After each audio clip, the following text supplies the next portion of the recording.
Neat 2026ರ counselling related ಎಲ್ಲ ಮಾಹಿತಿಯನ್ನು ಈ ಒಂದು ವಿಡಿಯೋದಲ್ಲಿ ನಾನು ಕವರ್ ಮಾಡಲಿದ್ದೇನೆ.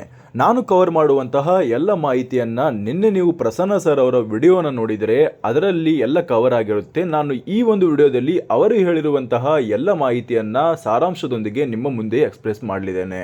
ನಿಮಗೆಲ್ಲರಿಗೂ ಗೊತ್ತಿದೆ, ನಮ್ಮ ಕರ್ನಾಟಕದಲ್ಲಿ KCET ಅನ್ನು ನಡೆಸೋದು ಈ KA ಇದೆಯಲ್ಲ, ಈ ಕರ್ನಾಟಕ ಪರೀಕ್ಷಾ ಪ್ರಾಧಿಕಾರ ಇದೆಯಲ್ಲ, ಇದೇ ಒಂದು ಪ್ರಾಧಿಕಾರ ನಮ್ಮ ಕರ್ನಾಟಕದ ನೀಟ್ ಕೌನ್ಸಿಲಿಂಗ್ ಅನ್ನು ಕೂಡ ನಡೆಸುತ್ತೆ.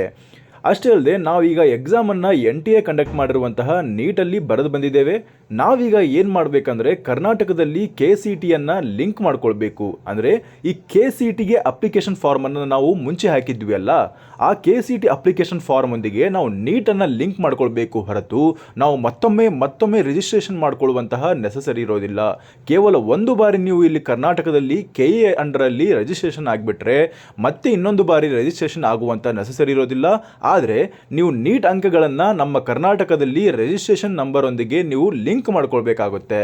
ಆ ಲಿಂಕಿಂಗ್ ಪ್ರೊಸೀಜರನ್ನು ಯಾವಾಗ ಬಿಡ್ತೇವೆ, ಅಷ್ಟೇ ಅಲ್ಲದೆ ಸ್ಟೇಟ್ ಮೆರಿಟ್ ರ್ಯಾಂಕನ್ನು ಯಾವಾಗ ಬಿಡ್ತೇವೆ ಎಂಬುದನ್ನು ಈ ಒಂದು ಕರ್ನಾಟಕ ಪರೀಕ್ಷಾ ಪ್ರಾಧಿಕಾರದ ಡೈರೆಕ್ಟರ್ ಆಗಿರುವಂತಹ ಪ್ರಸನ್ನ ಸರ್ ಅವರು ನಿನ್ನೆಯ ವಿಡಿಯೋದಲ್ಲಿ ಹೇಳಿದ್ದಾರೆ.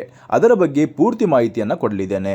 ಮೊದಲಿಗೆ ಮೊದಲ ಪಾಯಿಂಟನ್ನು ತಿಳ್ಕೊಳ್ಳೋಣ. ನಾವು ಕರ್ನಾಟಕದ KE ಅಂಡರಲ್ಲಿ ಇನ್ನೂ ತನಕ ಅಪ್ಲೈ ಮಾಡಿಲ್ಲ. ಕರ್ನಾಟಕದ KE ಅಂಡರಲ್ಲಿ KCETಗೂ ಅಪ್ಲೈ ಮಾಡಿಲ್ಲ, ಯಾವುದಕ್ಕೂ ಕೂಡ ನಾವು ಅಪ್ಲೈ ಮಾಡೇ ಇಲ್ಲ. ನಮಗೆ ಕರ್ನಾಟಕದ KAಗೆ ಸ್ವಲ್ಪವೂ ಕೂಡ ರಿಲೇಷನ್ನೇ ಇಲ್ಲ ಅಂತ ಅನ್ನೋರು ಈಗ ನಿಮಗೆ ರಿಜಿಸ್ಟ್ರೇಷನ್ ಪೋರ್ಟಲನ್ನು ಓಪನ್ ಮಾಡಿದ್ದಾರೆ. ಯಾರಂದರೆ ಗೊತ್ತಾಯ್ತಲ್ಲ, ನಾವು ಕರ್ನಾಟಕದ KEಯಲ್ಲಿ ಒನ್ ಟೈಮ್ ಕೂಡ ರಿಜಿಸ್ಟ್ರೇಷನ್ ಮಾಡಿಲ್ಲ. KCETಗಾದರೂ ಆಗಿರಲಿ ಮತ್ತು ನಮಗೆ ಬೇರೆ ಯಾವುದಕ್ಕಾದರೂ ಆಗಿರಲಿ, ನಾವು KE ಅಂಡರಲ್ಲಿ ಯಾವುದೇ ಕೂಡ ರಿಜಿಸ್ಟ್ರೇಷನ್ ಆಗಿಲ್ಲ. ಅಂತಹ ವಿದ್ಯಾರ್ಥಿಗಳಿಗೆ ಈಗ ಪೋರ್ಟಲ್ ಅನ್ನು ಓಪನ್ ಮಾಡಿದ್ದಾರೆ. ನೀವು ನೀಟ್ಗಾಗಿ ಸಪರೇಟ್ ಆಗಿ ರಿಜಿಸ್ಟ್ರೇಷನ್ ಅನ್ನು ಮಾಡ್ಕೊಳ್ಬಹುದಾಗಿರುತ್ತೆ. ಆದರೆ ನಾನು KCETಯನ್ನು ಅಪ್ಲೈ ಮಾಡಿದ್ದೆ, KCETಯನ್ನು ಎಕ್ಸಾಮನ್ನು ಕೂಡ ಬರೆದಿದ್ದೆ. ಅಕಸ್ಮಾತ್ ನಾನು ಎಕ್ಸಾಮನ್ನು ಕೂಡ ಬರೆದಿಲ್ಲ, ಕೆಲವೊಂದು ವಿದ್ಯಾರ್ಥಿಗಳು ಬರೆದಿರ್ತಾರೆ, ಕೆಲವೊಂದು ವಿದ್ಯಾರ್ಥಿಗಳು ಬರೆದಿಲ್ಲ, ನೋ ಪ್ರಾಬ್ಲಮ್. ನೀವು ಇನ್ನೊಂದು ಬಾರಿ KE ಅಂಡರಲ್ಲಿ ರಿಜಿಸ್ಟ್ರೇಷನ್ ಮಾಡ್ಕೊಳ್ಳುವಂಥ ನೆಸಸರಿ ಇರೋದಿಲ್ಲ. ಯಾಕಂದರೆ KE ಅಂಡರಲ್ಲಿ ನೀವು ಒಂದ್ಸಲ ಅಪ್ಲಿಕೇಶನ್ ಫಾರ್ಮನ್ನು ಹಾಕಿಬಿಟ್ಟಿದ್ರೆ ಆ ಒಂದು ಅಪ್ಲಿಕೇಶನ್ ಫಾರ್ಮೇ ನೀಟ್ಗೂ ಕಂಟಿನ್ಯೂ ಆಗುತ್ತೆ. ಈಗ ನನಗೆ ಅರ್ಥವಾಯಿತು, ನನಗೆ ರಿಜಿಸ್ಟ್ರೇಷನ್ ಅನ್ನೋದು ನೆಸಸರಿ ಇದೇನೋ ಇಲ್ಲವೋ ಅನ್ನೋದನ್ನು ನನಗೆ ಅರ್ಥವಾಯಿತು. ಈಗ ಮುಂದಿನ ಪ್ರಶ್ನೆಗೆ ಹೋಗೋಣ. ಏನಂದರೆ ನಾವು ಈಗ KCET ಕೌನ್ಸಿಲಿಂಗಲ್ಲಿ ಪಾರ್ಟಿಸಿಪೇಟ್ ಮಾಡ್ತಾ ಇದ್ದೀವಿ. KCET ಕೌನ್ಸಿಲಿಂಗಲ್ಲಿ ನನಗೊಂದು ಯಾವುದೋ ಸೀಟ್ ಸಿಕ್ಬಿಟ್ಟಿದೆ, ಅಗ್ರಿಕಲ್ಚರ್ ಸೀಟೋ ಅಥವಾ ವೆಟರ್ನರಿ ಸೀಟೋ ಯಾವುದೋ ಒಂದು ಸೀಟ್ ಸಿಕ್ಬಿಟ್ಟಿದೆ. ಆ ಒಂದು ಸೀಟ್ಗೆ ನಾನು ಏನು ಮಾಡಬೇಕು ಅಂದರೆ ಆ ಒಂದು ಸೀಟ್ಗೆ ನೀವು ಚಾಯ್ಸ್ 2 ಅನ್ನು ಹಿಡ್ಕೊಂಡು ಹೋಲ್ಡ್ ಮಾಡ್ಕೊಳ್ಬೇಕು ಇಷ್ಟ ಆಗಿದ್ರೆ. ಇಲ್ಲ ಅಂದರೆ ಚಾಯ್ಸ್ 3 ಅನ್ನು ಹಾಕ್ಕೊಂಡು ಆ ಒಂದು ಕಾಲೇಜನ್ನು ಡಿಲೀಟ್ ಮಾಡ್ಕೊಳ್ಬೇಕು. ನೀವು ಚಾಯ್ಸ್ 4 ಅನ್ನು ಖಂಡಿತವಾಗಿ ಹಾಕೋದಕ್ಕೆ ಹೋಗಬಾರ್ದು. ಚಾಯ್ಸ್ 4 ಅನ್ನು ಯಾಕೆ ಹಾಕೋದಕ್ಕೆ ಹೋಗಬಾರ್ದು ಅಂದರೆ ನೀವು ಕರ್ನಾಟಕದ KE ಅಂಡರಲ್ಲೇ ಇದ್ದೀರಿ. ನೀವು KA ಕಂಡಕ್ಟ್ ಮಾಡುವಂತಹ ನೀಟ್ ಕೌನ್ಸಿಲಿಂಗಲ್ಲಿ ಪಾರ್ಟಿಸಿಪೇಟ್ ಮಾಡೋದ್ರಿಂದ ಒಂದು ಬಾರಿ ನೀವು ಚಾಯ್ಸ್ 4 ಅನ್ನು ಹಾಕ್ಕೊಂಡು ಎಕ್ಸಿಟ್ ಆಗಿಬಿಟ್ರೆ ಮತ್ತೆ ಇನ್ನೊಂದು ಬಾರಿ ನಿಮಗೆ ಅವಕಾಶವನ್ನು ಕೊಡೋದಿಲ್ಲ ನೀಟ್ ಕೌನ್ಸಿಲಿಂಗಾಗಿ. ಆದ್ದರಿಂದ ಚಾಯ್ಸ್ 4 ಅನ್ನು ಹೊರತುಪಡಿಸಿ ಚಾಯ್ಸ್ 2 ಅನ್ನು ಅಥವಾ ಚಾಯ್ಸ್ 3 ಅನ್ನು ಹಾಕ್ಕೊಳ್ಬೇಕು. ಕಾಲೇಜು ನಿಮಗೆ ಇಷ್ಟವಾಗಿದೆ, ನನಗೆ MBBS ಬೇಕು ಅನ್ನೋದಾದರೆ ನೀವು ಚಾಯ್ಸ್ 2 ಅನ್ನು ಹಾಕ್ಕೊಳ್ತೀರಿ. ನಿಮಗೆ ಇಲ್ಲ, ನನಗೆ ಕಾಲೇಜ್ ಇಷ್ಟ ಆಗಿಲ್ಲ, ನಾನು ಕೇವಲ MBBS ಅನ್ನು ಮಾತ್ರ ಪಾರ್ಟಿಸಿಪೇಟ್ ಮಾಡ್ತೇನೆ ಅಂತ ಅಂದರೆ ನೀವು ಚಾಯ್ಸ್ 3 ಅನ್ನು ಹಾಕ್ಕೊಳ್ತೀರಿ. ಪ್ರಸನ್ನ ಸರ್ ಅವರು ತಮ್ಮ ವಿಡಿಯೋದಲ್ಲಿ ಇಷ್ಟೆಲ್ಲ ಮಾಹಿತಿಯನ್ನು ಹೇಳಿದ್ದಾರೆ. ಅಷ್ಟೇ ಅಲ್ಲದೆ D ಫಾರ್ಮಾ, B ಫಾರ್ಮಾ, KCETಗೆ ರಿಲೇಟೆಡ್ ಕೋರ್ಸಸ್ಗಳ ಬಗ್ಗೆ ಮಾತನಾಡಿದ್ದಾರೆ. ಅದನ್ನು ಇನ್ನೂ ಕೂಡ ಸೀಟ್ ಮ್ಯಾಟ್ರಿಕ್ಸನ್ನು ರಿಲೀಸ್ ಮಾಡಿಲ್ಲ. ಅದನ್ನು ಸೀಟ್ ಮ್ಯಾಟ್ರಿಕ್ಸನ್ನು ಕೂಡ ನಾವು ಆ್ಯಡ್ ಮಾಡ್ತೇವೆ ಅಂತ ಹೇಳಿದ್ದಾರೆ. ಮುಂದಿನದಾಗಿ ನೀಟ್ಗೆ ರಿಲೇಟೆಡ್ ಆಗಿರುವಂಥದ್ದು ಏನು ಹೇಳಿದ್ದಾರೆ ಅಂದರೆ ನಮ್ಮ ಕರ್ನಾಟಕದಲ್ಲಿ ನೀಟ್ ಕೌನ್ಸಿಲಿಂಗನ್ನು ನಾವೇ ಕಂಡಕ್ಟ್ ಮಾಡ್ತೇವೆ, ಅಂದರೆ KA ಅವರೇ ಕಂಡಕ್ಟ್ ಮಾಡ್ತೇವೆ ಅಂತ ಹೇಳಿದ್ದಾರೆ. ಅಷ್ಟೇ ಅಲ್ಲದೆ KA ಮಾಡುವಂತಹ ಈ ಒಂದು ನೀಟ್ ಕೌನ್ಸಿಲಿಂಗಲ್ಲಿ ಎಲ್ಲ ರೀತಿಯ ಸೀಟ್ಸ್ಗಳು, ಗೌರ್ಮೆಂಟ್ ಕೋಟಾದ ಸೀಟ್ಸ್ಗಳು, ಪ್ರೈವೇಟ್ ಕೋಟಾದ ಸೀಟ್ಸ್ಗಳು, ಮ್ಯಾನೇಜ್ಮೆಂಟ್ ಕೋಟಾದ ಸೀಟ್ಸ್ಗಳು, NRI ಸೀಟ್ಸ್ಗಳು ಎಲ್ಲವನ್ನು ಕೂಡ ನಾವೇ ಅಲಾಟ್ ಮಾಡ್ತೇವೆ, ಅಂದರೆ KE ಅವರೇ ಅಲಾಟ್ ಮಾಡ್ತೇವೆ ಅಂತ ಹೇಳಿದ್ದಾರೆ. ನನ್ನ ಮನೆ ಬಳಿ ಒಂದು ಕಾಲೇಜ್ ಇದೆ, ಆ ಕಾಲೇಜ್ಗೆ ಹೋಗಿ ನಾನು ಮಾತನಾಡಿಕೊಂಡು ಒಂದು ಸೀಟನ್ನು ಬ್ಲಾಕ್ ಮಾಡ್ಕೊಳ್ತೇನೆ? ಖಂಡಿತವಾಗಿ ಸಾಧ್ಯವಿಲ್ಲ. ನೀವು ಏನು ಮಾಡಬೇಕಂದ್ರೆ ಪ್ರತಿಯೊಂದು ಸೀಟನ್ನು ಕೂಡ ನೀವು KE ಮೂಲಕವೇ ತೆಗೆದುಕೊಳ್ಬೇಕು. ನೀವು ತೆಗೆದುಕೊಳ್ಳುವಂಥ ಒಂದು ಸೀಟ್ ಇರುತ್ತಲ್ಲ, ಆ ಸೀಟನ್ನು ಕಂಪಲ್ಸರಿಯಾಗಿ ಯಾವುದೇ ಒಂದು ರೀತಿಯ ಸೀಟ್ ಆಗಿರಲಿ, ಅದು ಇವನ್ ಮ್ಯಾನೇಜ್ಮೆಂಟ್ ಸೀಟ್ ಆಗಿರಲಿ, 1 ಕೋಟಿ ಕೊಟ್ಟು ನೀವು ಹೋಗೋದಾದರೂ ಕೂಡ ಅಂಥ ಸೀಟ್ಗಳಿಗೂ ಕೂಡ KA ಅಂಡರಲ್ಲೇ ನೀವು ಪಾರ್ಟಿಸಿಪೇಟ್ ಮಾಡಬೇಕಾಗುತ್ತೆ. ಹಾಗಾದರೆ ಮ್ಯಾನೇಜ್ಮೆಂಟ್ ಕೋಟಾದ ಸೀಟ್ಸ್ಗಳನ್ನು ಹೇಗೆ ತೆಗೆದುಕೊಳ್ಬೇಕಂದ್ರೆ ನೀವು ಫೀಸ್ ಸ್ಟ್ರಕ್ಚರಲ್ಲಿ ಕನ್ಸೆಷನ್ನ ಮಾಡಿಸ್ಕೊಳ್ಬೇಕಂದ್ರೆ ನಿಮಗೆ ಗೊತ್ತಿರುವಂತಹ ಒಂದು ಕಾಲೇಜ್ಗೆ ಹೋಗಿ ಅಲ್ಲಿ ಅವ್ರ ಜೊತೆ ಮಾತನಾಡಿಕೊಂಡು ನೀವು ಫೀಸ್ ಸ್ಟ್ರಕ್ಚರ್ ಬಗ್ಗೆ ಮಾತನಾಡ್ಕೊಳ್ಬೋದು, ಕಡಿಮೆ ಮಾಡಿಸ್ಕೊಳ್ಬೋದು. ಆದರೆ ಕೊನೆಯದಾಗಿ ನೀವು ಸೀಟನ್ನು ತೆಗೆದುಕೊಳ್ಬೇಕಾದದ್ದು ನಿಮ್ಮ ರ್ಯಾಂಕ್ ಮೆರಿಟ್ ಆಧಾರದ ಮೇಲೆ. ಅದು ಕೂಡ KE ಕೌನ್ಸಿಲಿಂಗ್ ನಡೆಸುವಂತಹ KA ಕಂಡಕ್ಟ್ ಮಾಡುವಂಥ KA ಕೌನ್ಸಿಲಿಂಗಲ್ಲಿಯೇ ನೀವು ನೀಟ್ ಕೌನ್ಸಿಲಿಂಗಲ್ಲಿ ಪಾರ್ಟಿಸಿಪೇಟ್ ಮಾಡಿ ನೀವು ಈ ಒಂದು ಸೀಟ್ಗಳನ್ನು ತೆಗೆದುಕೊಳ್ಬೇಕಾಗುತ್ತೆ. ಪ್ರತಿಯೊಂದು ಸೀಟ್ಸ್ಗಳ ಬಗ್ಗೆ ನಿಮಗೆ ರಿಸಲ್ಟಲ್ಲಿ ತಿಳಿಸ್ತಾರೆ. ಅಂದರೆ ರಿಸಲ್ಟ್ PDF ಅನ್ನು ರಿಲೀಸ್ ಮಾಡ್ತಾರಲ್ಲ, ಪ್ರತಿಯೊಂದು ಸೀಟ್ ಹೇಗೆ ಅಲಾಟ್ ಆಗಿದೆ, ಎಷ್ಟು ರ್ಯಾಂಕ್ಗೆ ಅಲಾಟ್ ಆಗಿದೆ ಎಂಬುದನ್ನು ಆ ಒಂದು PDF ಅಲ್ಲಿ ರಿಲೀಸ್ ಮಾಡಿರ್ತಾರೆ. ಆದ್ದರಿಂದ ಯಾವುದೇ ಒಂದು ಸ್ಕ್ಯಾಮ್ ಈ ಒಂದು MBBS ಕೌನ್ಸಿಲಿಂಗಲ್ಲಿ ನಡೆಯೋದಿಲ್ಲ ನಮ್ಮ ಕರ್ನಾಟಕದಲ್ಲಿ. ಯಾವುದೇ ಒಂದು ಸೀಟ್ ಬ್ಲಾಕ್ ಆಗೋದಿಲ್ಲ ನಮ್ಮ ಕರ್ನಾಟಕದಲ್ಲಿ. ಪ್ರತಿಯೊಂದು ಕೂಡ KA ನಡೆಸುವಂತಹ ನೀಟ್ ಕೌನ್ಸಿಲಿಂಗಲ್ಲಿಯೇ ಈ ಒಂದು ಸೀಟ್ಗಳು ಅಲಾಟ್ ಆಗುತ್ತೆ.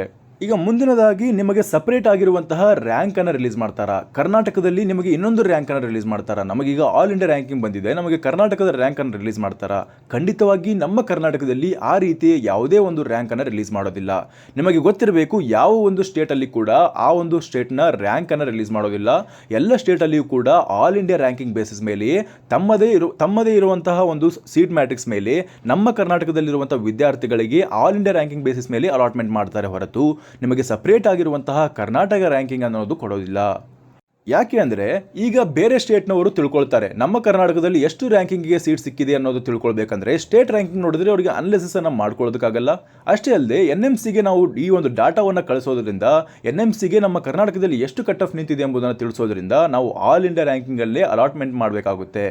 ಆದ್ದರಿಂದ ಸ್ಟೇಟ್ ರ್ಯಾಂಕಿಂಗನ್ನು ಬಿಡ್ತಾರೆ ಅನ್ನೋದನ್ನು ನೀವು ತಲೆಯಲ್ಲಿ ಇಟ್ಕೊಂಡಿದ್ದರೆ ಖಂಡಿತವಾಗಿ ಅದನ್ನು ತೆಗೆದುಹಾಕಿ. ಯಾಕಂದರೆ ಸ್ಟೇಟ್ ರ್ಯಾಂಕಿಂಗ್ ಅನ್ನೋದು ಒಂದು ಹೆಸರೇ ಇಲ್ಲ ನಮ್ಮ ಕರ್ನಾಟಕದಲ್ಲಿ. ಸ್ಟೇಟ್ ರ್ಯಾಂಕಿಂಗನ್ನು ಬಿಡೋದಿಲ್ಲ. ಆದರೆ ನಿಮಗೆ ಅನುಕೂಲವಾಗಲಿ ಅನ್ನೋದು ಕಾರಣ ನಮ್ಮ ಕರ್ನಾಟಕದಲ್ಲಿ ವಿಳಾಸವನ್ನು ಕೊಟ್ಟಿರುವಂಥವರು, ಅಂದರೆ ನಮ್ಮ ಕರ್ನಾಟಕದಲ್ಲಿ ಇರುವಂತಹ ವಿದ್ಯಾರ್ಥಿಗಳು. ಅಂದರೆ ಈಗ ಎಕ್ಸಾಂಪಲ್ ಆಗಿ ನಾನಿದ್ದೇನೆ, ನಾನೇನು ಮಾಡ್ತೇನೆ, ನನ್ನ ಅಡ್ರೆಸ್ಸನ್ನು ನಾನು ಕೊಡ್ತೇನೆ. ನನ್ನ ಅಡ್ರೆಸ್ ಏನಾದರೂ ಕರ್ನಾಟಕದಲ್ಲಿ ಬರ್ತಾ ಇದ್ದರೆ, ಅಂದರೆ ನೀಟಲ್ಲಿ ಬರೆದಿರುವಂತಹ ಎಲ್ಲ ವಿದ್ಯಾರ್ಥಿಗಳ ಅಡ್ರೆಸ್ಸನ್ನು ಚೆಕ್ ಮಾಡಿಕೊಂಡು ನಮ್ಮ ಕರ್ನಾಟಕ ಅಡ್ರೆಸ್ಸನ್ನು ಕೊಟ್ಟಿರುವಂತಹ ಎಲ್ಲ ವಿದ್ಯಾರ್ಥಿಗಳ ಒಂದು ಲಿಸ್ಟನ್ನು ರಿಲೀಸ್ ಮಾಡ್ತಾರೆ ನಮ್ಮ ಕರ್ನಾಟಕದವರು. ಅಂದರೆ KA ಕಂಡಕ್ಟ್ ಮಾಡುವಂತಹ ನೀಟ್ ಕೌನ್ಸಿಲಿಂಗಲ್ಲಿ ಒಂದು ಲಿಸ್ಟನ್ನು ರಿಲೀಸ್ ಮಾಡ್ತಾರೆ. ನಮ್ಮ ಕರ್ನಾಟಕದ ಅಡ್ರೆಸ್ಸನ್ನು ಕೊಟ್ಟಿರುವಂತಹ ವಿದ್ಯಾರ್ಥಿಗಳದ್ದು ಅವರ ರೋಲ್ ನಂಬರನ್ನು ಎಂಟ್ರಿ ಮಾಡ್ತಾರೆ. ಅಷ್ಟೇ ಅಲ್ಲದೆ ಅವರ ಒಂದು ನೀಟ್ ಮಾರ್ಕ್ಸ್ಗಳನ್ನು ತೋರಿಸ್ತಾರೆ. ಅವರ ನೀಟ್ ಮಾರ್ಕ್ಸ್ ಎಷ್ಟಿದೆ, ಅಷ್ಟೇ ಅಲ್ಲದೆ ಅವರ ರೋಲ್ ನಂಬರ್ ಎಷ್ಟಿದೆ ಅದನ್ನು ಸೀರಿಯಲ್ ವೈಸ್ ನಿಮಗೆ ಹಾಕ್ತಾರೆ. ನಮ್ಮ ಕರ್ನಾಟಕದಲ್ಲಿ ಎಷ್ಟು ಜನ ಟಾಪರ್ಸ್ ಇದ್ದಾರೆ ಎಂಬುದನ್ನು ಅದರ ಮೂಲಕ ನೀವು ತಿಳ್ಕೊಳ್ಬೋದು. ಬಟ್ ಆ ಒಂದು ಡಾಟಾ ಇರುತ್ತಲ್ಲ, ಅಷ್ಟು ಎಕ್ಸಾಕ್ಟ್ ಆಗಿ ಕರೆಕ್ಟ್ ಆಗಿರೋದಿಲ್ಲ. ಲಾಸ್ಟ್ ಇಯರ್ ರಿಸಲ್ಟ್ ಬಂದ ಮೇಲೆ, ಫಸ್ಟ್ ರೌಂಡ್ನ ರಿಸಲ್ಟ್ ಬಂದ ಮೇಲೆ ನಾವೆಲ್ಲರೂ ಗೊಂದಲಕ್ಕೀಡಾದ್ವಿ. ಏನಾಯ್ತಂದರೆ ನಿಮಗೆಲ್ಲರೂ ಗೊತ್ತಿರಬೇಕು, ಲಾಸ್ಟ್ ಇಯರ್ ಪಾರ್ಟಿಸಿಪೇಟ್ ಮಾಡಿದವರಿಗೆ ಬೇರೆ ಸ್ಟೇಟ್ನವರಿಗೆ ನಮ್ಮ ಕರ್ನಾಟಕದಲ್ಲಿ ಅಲಾಟ್ಮೆಂಟ್ ಆಗಿದೆ ಅಂತ ನಾವೆಲ್ಲರೂ ಅಂದ್ಕೊಂಡಿದ್ದೀವಿ. ಆದರೆ ಏನಾಗಿತ್ತಂದರೆ ಬೇರೆ ಸ್ಟೇಟ್ನವರು ನಮ್ಮ ಕರ್ನಾಟಕದವರು ಮೂಲದವರಾಗಿರ್ತಾರೆ. ಅಂದರೆ ಎಕ್ಸಾಂಪಲ್ ಆಗಿ ನಮ್ಮ ಕರ್ನಾಟಕದ ಡೊಮಿಸೈಲನ್ನು ಹೊಂದಿರ್ತಾರೆ. ಈಗ ಅವರು ಬೇರೆ ಸ್ಟೇಟ್ನಲ್ಲಿ ಇದ್ದಾರೆ. ಅಂಥವರು ತಮ್ಮ ಅಡ್ರೆಸ್ಸನ್ನು, ಪ್ರೆಸೆಂಟ್ ಅಡ್ರೆಸ್ಸನ್ನು ಬೇರೆ ಸ್ಟೇಟ್ನಲ್ಲಿ ನೀಡಿರ್ತಾರೆ. ಆದರೆ ಅವರು ಮೂಲತಃ ಕರ್ನಾಟಕದವರೇ ಆಗಿರ್ತಾರೆ. ಡಿಫೆನ್ಸ್ ಆಗಿರ್ಬೋದು, ಈ ರೀತಿಯ ಒಂದು ವಿದ್ಯಾರ್ಥಿಗಳೇನು ಮಾಡಿರ್ತಾರೆ, ತಮ್ಮ ಒಂದು ಪ್ರೆಸೆಂಟ್ ಅಡ್ರೆಸ್ಸನ್ನು ಬೇರೆ ಸ್ಟೇಟ್ನಲ್ಲಿ ಕೊಟ್ಟಿರ್ತಾರೆ. ಬಟ್ ಅವರು ಇರುವಂಥದ್ದು, ಡೊಮಿಸೈಲ್ ಇರುವಂಥದ್ದು ನಮ್ಮ ಕರ್ನಾಟಕದಾಗಿರುತ್ತೆ. ಆಗದ ಕಾರಣ ಆ ಒಂದು ಲಿಸ್ಟ್ ಅಲ್ಲಿ ನಮಗೆ ಬಹಳಷ್ಟು ಕನ್ಫ್ಯೂಷನ್ ಆಯಿತು. ಆದ್ರಿಂದ ಆ ಒಂದು ಡಾಟಾ ಸುಮ್ಮನೆ ನಿಮಗೆ ಒಂದು ಅನಾಲಿಸಿಸ್ ಅನ್ನು ಮಾಡ್ಕೊಳ್ಳೋದಕ್ಕೆ ಹೆಲ್ಪ್ ಆಗುತ್ತೆ ಹೊರತು ಅದು ಎಕ್ಸಾಕ್ಟ್ ಡಾಟಾ ಆಗಿರೋದಿಲ್ಲ. ಪ್ರಸನ್ನ ಸರ್ ಅವರು ಇನ್ನೊಂದು ವಿಡಿಯೋನ ಹೇಳಿದ್ದಾರೆ, ಲಾಸ್ಟ್ ಇಯರ್ನ ಕಟ್ ಆಫ್ಗೆ ನೀವು ಏನು ಮಾಡಬೇಕಂದ್ರೆ ನೀವು KA ನಡೆಸುವಂತಹ ಒಂದು KCT ವೆಬ್ಸೈಟ್ಗೆ ಹೋಗಿ ಅಲ್ಲಿ KA ಚಾಟ್ ಬಾಟ್ ಅಂತ ಇದೆಯಲ್ಲ, ಚಾಟ್ ಬಾಟನ್ನು ಟಚ್ ಮಾಡಿಕೊಂಡು ಅಲ್ಲಿ ನಿಮಗೆ ಪ್ರೀವಿಯಸ್ ಇಯರ್ ಡಾಟಾವನ್ನು ಚೆಕ್ ಮಾಡ್ಕೊಳ್ಬೋದು. ಆದರೆ ಅಲ್ಲಿ ನನಗೆ ಅಷ್ಟೊಂದು ಕ್ಲಿಯರ್ ಆಗಿ ಎಲ್ಲ ಕಾಲೇಜುಗಳ ಮಾಹಿತಿ ದೊರಕಲಿಲ್ಲ. ಬಟ್ ನೋಡ್ಬೋದು, ನೀವು ಒಂದು ಅಂದಾಜನ್ನು ನೀವು ನಿಮ್ಮ ರ್ಯಾಂಕಿಗೆ ಯಾವ ಕಾಲೇಜ್ ಸಿಗಬಹುದು ಎಂಬುದನ್ನು ಅಲ್ಲಿ ನೀವು ಕರೆಕ್ಟಾಗಿ ಗಮನಿಸ್ಕೊಳ್ಬೋದಾಗಿರುತ್ತೆ. KA ಡೈರೆಕ್ಟರ್ ಆದಂಥ ಪ್ರಸನ್ನ ಸರ್ ಅವರು ಮುಖ್ಯವಾದಂತಹ ಇಂಪಾರ್ಟೆಂಟ್ ಪಾಯಿಂಟ್ಸ್ಗಳನ್ನು ಹೇಳಿದ್ದಾರೆ. ಏನಂದರೆ ಈ ವರ್ಷವೂ ಕೂಡ ಕಂಬೈನ್ಡ್ ಕೌನ್ಸಿಲಿಂಗನ್ನು ನಡೆಸ್ತೇವೆ ಅಂತ ಹೇಳಿದ್ದಾರೆ. ಅದು ಹೇಗೆ ಕಂಬೈನ್ಡ್ ಕೌನ್ಸಿಲಿಂಗ್ ನಡೆಸ್ತಾರೆ? ಆಲ್ರೆಡಿ KCTಯ ಒಂದು ರೌಂಡ್ ಮುಗಿದಿದೆ. ಅದು ಹೇಗೆ ನಮಗೆ ಕಂಬೈನ್ಡ್ ಕೌನ್ಸಿಲಿಂಗ್ ನಡೆಸ್ತಾರೆ ಅಂದರೆ, ಈಗ ಆಲ್ರೆಡಿ ಸೆಕೆಂಡ್ ರೌಂಡ್ ಸ್ಟಾರ್ಟ್ ಆಗುತ್ತೆ ಅಲ್ಲ KCTದು, ಆ KCT ಒಂದಿಗೆ ನಮ್ಮ ನೀಟನ್ನು ಕೂಡ ಸ್ಟಾರ್ಟ್ ಮಾಡುವಂಥ ಸಾಧ್ಯತೆ ಇರುತ್ತೆ. ಅಂದರೆ ಏನು ಮಾಡ್ತಾರೆ, ನೀವು ಈಗ ಆಲ್ರೆಡಿ ಆಪ್ಷನ್ ಎಂಟ್ರಿಯನ್ನು ಮಾಡಿರ್ತೀರ ವೆಟರ್ನರಿ ಕಾಲೇಜ್ಗಳನ್ನು. ಆವಾಗ ನೀವು ಏನು ಮಾಡಬೇಕಂದ್ರೆ MBBS ಕಾಲೇಜ್ಗಳನ್ನು ವೆಟರ್ನರಿ ಕಾಲೇಜ್ಗಳಿಗಿಂತ ಮೇಲೆ ಹಾಕ್ಕೊಳ್ಬೇಕು. ಹಾಕೊಂಡಾಗ ನಿಮಗೆ ವೆಟರ್ನರಿ ಸೀಟ್ ಸಿಕ್ಕಿದ್ರೆ ಅದನ್ನು ಅಪ್ಗ್ರೇಡೇಷನ್ ಆಗಿ MBBS ಸೀಟ್ ಸಿಗುತ್ತೆ. ಈ ರೀತಿಯಲ್ಲಿ ಪ್ರತಿಯೊಂದು ಕೋರ್ಸಸ್ಗಳು KA ನಡೆಸುವಂಥದ್ದು ಎಲ್ಲವೂ ಕೂಡ ಒಂದೇ ಒಂದು ಪೋರ್ಟಲಲ್ಲಿ ನಿಮಗೆ ಬಿಡ್ತಾರೆ. ನೀವು ನೀಟ್ MBBS ಅನ್ನು ಮಾತ್ರ ಪಾರ್ಟಿಸಿಪೇಟ್ ಮಾಡೋದಿದ್ರೆ ನೀವು MBBS ಅನ್ನು ಮಾತ್ರ ಹಾಕೊಳ್ತೀರಿ, ಡೆಂಟಲ್ ಅನ್ನು ಮಾತ್ರ ಹಾಕೊಳ್ತೀರಿ, ಅದೇ ರೀತಿ BMS ಅನ್ನು ಮಾತ್ರ ಹಾಕೊಳ್ತೀರಿ. ಆದರೆ ನಿಮಗೆ ವೆಟರ್ನರಿ ಇದರಲ್ಲಿ ಯಾವುದೇ ಇಂಟ್ರೆಸ್ಟ್ ಇರಲಿಲ್ಲ ಅಂದರೆ ಅವುಗಳನ್ನು ಹಾಕೊಳ್ಳೋದಿಲ್ಲ. ಅವುಗಳ ಇಂಟ್ರೆಸ್ಟ್ ಇದ್ದರೆ ಅವುಗಳನ್ನು ಕೆಳಗಡೆ ಹಾಕೊಳ್ತೀರಿ. ಆದರೆ ನಿಮಗೆ ಪ್ರಿಯಾರಿಟಿ ಅನ್ನೋದು ಇಂಪಾರ್ಟೆಂಟ್ ಆಗುತ್ತೆ. ನಿಮ್ಮದು ಯಾವುದು ಪ್ರಿಯಾರಿಟಿ ಜಾಸ್ತಿ ಇರುತ್ತೆ ಅದನ್ನು ಮೇಲೆ ಹಾಕೊಳ್ತೀರಿ, ಯಾವುದು ಪ್ರಿಯಾರಿಟಿ ಕೆಳಗಡೆ ಇರುತ್ತೆ ಅದನ್ನು ಕೆಳಗಡೆ ಹಾಕೊಳ್ತೀರಿ. ಈ ರೀತಿಯಲ್ಲಿ ನಿಮ್ಮ ಆಪ್ಷನ್ ಎಂಟ್ರಿಯನ್ನು ಚೇಂಜ್ ಮಾಡ್ಕೊಳ್ತೀರಿ. ಅದರಲ್ಲಿ ನಿಮಗೆ ಒಂದು ಕಾಲೇಜನ್ನು ಮಾತ್ರ ಅಲಾಟ್ ಮಾಡ್ತಾರೆ. ಅಂದರೆ ನಿಮಗೆ ಕೋರ್ಸಸ್ ವೈಸ್, ಅಂದರೆ ಈಗ ವೆಟರ್ನರಿಯಲ್ಲಿ ಒಂದು ಕಾಲೇಜು ಆ ರೀತಿಯಲ್ಲಿ ಅಲಾಟ್ ಮಾಡೋದಿಲ್ಲ. ನೀವು ಹಾಕಿರುವಂಥ ಪ್ರಿಯಾರಿಟಿಯಲ್ಲಿ ನಿಮಗೆ ಯಾವ ಕಾಲೇಜ್ ಸಿಗ್ತಾ ಇದೆ ಒಂದು ಕಾಲೇಜನ್ನು ಮಾತ್ರ ಅಲಾಟ್ ಮಾಡ್ತಾರೆ. ಅದು MBBS ಆದರೂ ಆಗಿರ್ಬೋದು, ಅದು ವೆಟರ್ನರಿ ಆಗಿರ್ಬೋದು, ಅದು ಇಂಜಿನಿಯರಿಂಗ್ ಆದರೂ ಆಗಿರ್ಬೋದು, ಯಾವುದಾದ್ರೂ ನೀವು ಹಾಕಿರುವಂಥ ಆಪ್ಷನ್ ಎಂಟ್ರಿ ಪ್ರಿಯಾರಿಟಿ ಇರುತ್ತಲ್ಲ ಅದನ್ನು ನೋಡಿಕೊಂಡೇ ನಿಮಗೆ ಅಲಾಟ್ಮೆಂಟ್ ನಡೆಯೋದು. ಇನ್ನೊಂದು ಬಹಳಷ್ಟು ಇಂಪಾರ್ಟೆಂಟ್ ಆಗಿರುವಂತಹ ಒಂದು ಸುದ್ದಿಯನ್ನು KA ಡೈರೆಕ್ಟರ್ ಆದಂಥ ಪ್ರಸನ್ನ ಸರ್ ಅವರು ಹೇಳಿದ್ದಾರೆ. ಏನಂದರೆ ನಿಮಗೆ ಯಾರಾದರೂ ಒಬ್ಬರು ಕಾಲ್ ಮಾಡಿ ನಿಮಗೆ ನಾನು ಸೀಟನ್ನು ಕೊಡಿಸ್ತೇನೆ, ಬನ್ನಿ ನಮಗೆ KEಯಲ್ಲಿ ಪರಿಚಯ ಇದ್ದಾರೆ, ನಾನು ಸೀಟನ್ನು ಕೊಡಿಸ್ತೇನೆ, ನಿಮ್ಮ ರ್ಯಾಂಕಿಗೆ BMC ಕಾಲೇಜ್ ಸಿಗುತ್ತೆ ರೀ, ಬರ್ರಿ ನಾವು ಕೊಡಿಸ್ತೇವೆ ಅಂತ ಹೇಳಿ ನಿಮಗೆ ಮೋಸ ಮಾಡ್ತಾರೆ. ಆದ್ದರಿಂದ ಹೇಳ್ತಾ ಇರೋದು, ಮ್ಯಾನೇಜ್ಮೆಂಟ್ ಕೋಟಾದೇ ಆಗಲಿ ಯಾವುದೇ ಒಂದು ಸೀಟ್ ಆಗಲಿ KE ಥ್ರೂನೇ ಅಲಾಟ್ಮೆಂಟ್ ಆಗೋದ್ರಿಂದ ನೀವು ಏನು ಮಾಡ್ಕೊಳ್ಬೇಕಂದ್ರೆ ಆ ಒಂದು ಕಾಲೇಜ್ನ ಮ್ಯಾನೇಜ್ಮೆಂಟ್ ಒಂದಿಗೆ ಮಾತಾಡಿ. ಅದನ್ನು ಹೊರತುಪಡಿಸಿ ಯಾರಾದರೂ ಮಿಡಲ್ ಮ್ಯಾನ್ಗಳಿಗೆ ಹತ್ತಿರ ಹೋಗಿ ನೀವು ಅವರೊಂದಿಗೆ ಸೀಟನ್ನು ಕೊಡಿಸ್ತೇವೆ ಅಂತ ಹೇಳಿದ್ರೆ ಅದನ್ನು ನಂಬೇಡಿ. ನೀವು ಕೇವಲ ಯಾರನ್ನು ನಂಬಬೇಕಂದ್ರೆ KEಯನ್ನು ನಂಬಬೇಕು. ಅಷ್ಟೇ ಅಲ್ಲದೆ ನಿಮಗೆ ಕೌನ್ಸಿಲಿಂಗಲ್ಲಿ ಹೆಲ್ಪ್ ಮಾಡೋರನ್ನು ನಂಬಬೇಕು. KCET ಕೌನ್ಸಿಲಿಂಗ್ ಅನ್ನು ಅಷ್ಟೊಂದು ರಾಕೆಟ್ ಸೈನ್ಸ್ ಅಲ್ಲ, ಅದರಲ್ಲಿ ಬಹಳಷ್ಟು ಕಾಂಪ್ಲೆಕ್ಸ್ ಕೂಡ ಇಲ್ಲ ನೀವು KCET ಕೌನ್ಸಿಲಿಂಗ್ ಅನ್ನು ಅಂಡರ್ಸ್ಟ್ಯಾಂಡ್ ಮಾಡ್ಕೊಳ್ಳೋದಕ್ಕೆ. ಬಟ್ ಫಸ್ಟ್ ಟೈಮ್ ಇದ್ದರೆ ಸ್ವಲ್ಪ ಗೊಂದಲಕ್ಕೀಡಾದರೆ ನೀವು ಯಾರಾದರೂ ಹೆಲ್ಪ್ ತೆಗೆದುಕೊಳ್ಬೋದು ಹೊರತು ನೀವು ಯಾವ್ದಾರದು ಮಿಡಲ್ ಮ್ಯಾನ್ಗಳ ಹೆಲ್ಪನ್ನು ತೆಗೆದುಕೊಳ್ಳುವಂತಹ ಅವಶ್ಯಕತೆ ಇರೋದಿಲ್ಲ. ಮಿಡಲ್ ಮ್ಯಾನ್ ಅಂದ್ರೇನು, ನಮಗೆ ಈಗ ಇಷ್ಟು ಫೀಸ್ ಕೊಡಿ, ನೀವು ಇಷ್ಟು ಫೀಸನ್ನು ತೆಗೆದುಕೊಂಡು ನಾವು ನಿಮಗೆ ಮ್ಯಾನೇಜ್ಮೆಂಟ್ ಕೋಟಾದನ್ನು ಕೊಡಿಸ್ತೇವೆ. ಅಂದರೆ ನಮಗೀಗ ಒಂದು 30,000 ಕೊಟ್ಬಿಡಿ, ನಿಮಗೆ 30,000ದಲ್ಲಿ ನಾವು ಒಂದು ಸೀಟನ್ನು ಕೊಡಿಸ್ತೇವೆ, ಆಮೇಲೆ ನೀವು 1,00,000 ನಮಗೆ ಕೊಡಬೇಕು ಅಂತ ಕೆಲವೊಂದು ಮಿಡಲ್ ಮ್ಯಾನ್ಗಳು ಹೇಳ್ತಾರೆ. ಆ ರೀತಿಯ ಎಲ್ಲ ಸ್ಕ್ಯಾಮ್ಸ್ಗಳಿಂದ ದೂರ ಇರಿ ಅಂತ ಹೇಳ್ತಾ ಇದ್ದಾರೆ. ನಾನು ಆಲ್ರೆಡಿ ಹೇಳಿದೆ, ನಿಮಗೊಂದು ಲಿಸ್ಟನ್ನು ರಿಲೀಸ್ ಮಾಡ್ತಾರೆ. ನಮ್ಮ ಕರ್ನಾಟಕದ ಅಡ್ರೆಸ್ಸನ್ನು ಕೊಟ್ಟಿರುವಂತಹ ಎಲ್ಲ ವಿದ್ಯಾರ್ಥಿಗಳ ರ್ಯಾಂಕ್ ಎಷ್ಟಿದೆ, ಅಷ್ಟೇ ಅಲ್ಲದೆ ಅವರ ನೀಟ್ ಮಾರ್ಕ್ಸ್ ಎಷ್ಟಿದೆ ಎಂಬುದನ್ನು ರಿಲೀಸ್ ಮಾಡ್ತಾರೆ ಅಂತ ಹೇಳಿದ್ದೆ. ಆ ಒಂದು ರಿಲೀಸ್ ಮಾಡ್ತಾರಲ್ಲ, ಆ ರಿಲೀಸ್ ಮಾಡಿರುವಂತಹ ಡಾಟಾವನ್ನು ಯಾವಾಗ ರಿಲೀಸ್ ಮಾಡ್ತಾರೆ ಎಂಬುದನ್ನು ಪ್ರಸನ್ನ ಸರ್ ಅವರು ಹೇಳಿದ್ದಾರೆ. ನಮಗೆ ಇನ್ನೂ ಕೂಡ NTA ಕಡೆಯಿಂದ ಆ ಒಂದು ಡಾಟಾ ಸಿಕ್ಕಿಲ್ಲ. ಆ ಒಂದು ಡಾಟಾ ಸಿಕ್ಕ 2-3 ದಿವಸಗಳಲ್ಲಿ ನಮಗೆ ಆ ಪೂರ್ತಿಯಾದಂತಹ ಲಿಸ್ಟನ್ನು ಅದು ಕೂಡ ನಮಗೆ ಏರಿಕೆ ಕ್ರಮದಲ್ಲಿ ನಿಮಗೆ ರಿಲೀಸ್ ಮಾಡ್ತೇವೆ. ಅದನ್ನು ನೋಡಿಕೊಂಡು ನೀವು ಒಂದು ಅನಾಲಿಸಿಸ್ ಮಾಡಬಹುದಾಗಿರುತ್ತೆ, ನಮ್ಮ ಕರ್ನಾಟಕದಲ್ಲಿ ಎಷ್ಟು ಜನ ಟಾಪರ್ಸ್ ಇದ್ದಾರೆ ಎಂಬುದನ್ನು. ಅದೇ ರೀತಿಯಲ್ಲಿ ಏನಾದರೂ ನಮ್ಮ ಕರ್ನಾಟಕದ ಕೌನ್ಸಿಲಿಂಗಲ್ಲಿ ಅಪ್ಡೇಟ್ಸ್ಗಳು ಬಂದರೆ ನಿಮ್ಮ ವ್ಯಾಟ್ಸಪ್ಗೆ ನಿಮ್ಮ KE ಡೈರೆಕ್ಟಾಗಿ ಮೆಸೇಜ್ ಸೆಂಡ್ ಮಾಡುತ್ತೆ, ಅದನ್ನು ನೋಡ್ಕೊಳ್ಬೋದಾಗಿರುತ್ತೆ. ಅಷ್ಟೇ ಅಲ್ಲದೆ ವೆರಿಫಿಕೇಷನ್ ಸ್ಲಿಪ್ಪನ್ನು ಕೂಡ ನೀವು ಡೌನ್ಲೋಡ್ ಮಾಡ್ಕೊಳ್ಳೋದಕ್ಕೆ ಈ ಒಂದು ಪ್ರೊಸೆಸ್ ಆದಮೇಲೆ ನಿಮಗೆ ಅವಕಾಶವನ್ನು ಕೊಡ್ತಾರೆ. ಇಷ್ಟೆಲ್ಲ ಮಾಹಿತಿಯನ್ನು ಈ ಪ್ರೆಸೆಂಟ್ ಸಿಚುವೇಷನಲ್ಲಿ ನಾವು ತಿಳ್ಕೊಳ್ಬೇಕು. ಈ ಒಂದು ಪ್ರೊಸೆಸನ್ನು ಬಿಟ್ಟು ನಾವು ಬೇರೆ ಯಾವುದರ ಬಗ್ಗೆ ಕೂಡ ಯೋಚನೆ ಮಾಡುವಂಥದ್ದಿಲ್ಲ.